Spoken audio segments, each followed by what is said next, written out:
Pierre-Emmanuel Cros, quelle est la décision qui vous a le plus marqué? Abandonner une passion au démarrage de ma vie professionnelle en fait. Je suis ethnologue urbaniste, je me suis rapidement rendu compte que ça allait être difficile professionnellement. Et donc j'ai pris une autre voie, j'ai eu la chance d'avoir des gens qui m'ont fait confiance et j'ai démarré dans les médias comme ça.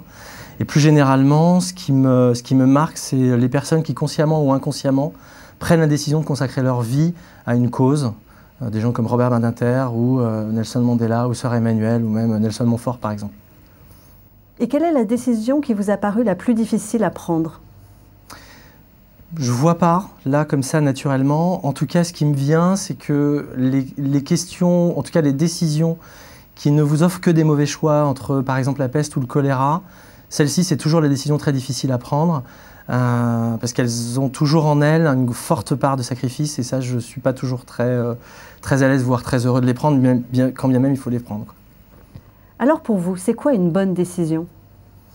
Je ne suis pas sûr d'être très original. Je pense qu'une bonne décision, c'est une décision qui transforme, c'est une décision qui apporte une certaine adhésion, qui sera jugée lorsque l'on décidera d'analyser ses effets, que ce soit peu ou prou, pour différentes raisons, en tout cas, elle aura eu des effets bénéfiques.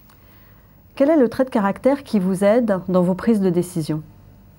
N'ayant pas la science infuse, lorsqu'il y a une décision à prendre, je consulte, je prends des avis, je me documente.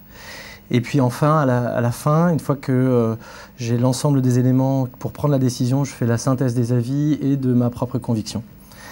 La seconde chose, donc du coup, c'est l'humilité, bien sûr, le premier trait de caractère. Et la seconde chose, c'est la confiance, parce que toute décision étant prise, il faut l'exécuter.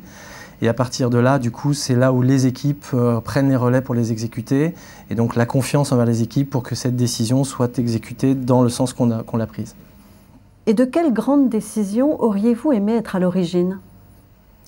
C'est pas vraiment une décision, même si elle a été datée dans l'histoire et qu'elle en devient du coup un fait historique. En fait, c'est le résultat de l'évolution de l'histoire des idées. J'aurais aimé être à l'origine de l'abolition de l'esclavage.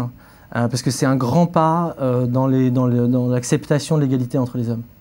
Pour finir, dans quel petit plaisir puisez-vous l'énergie de décider?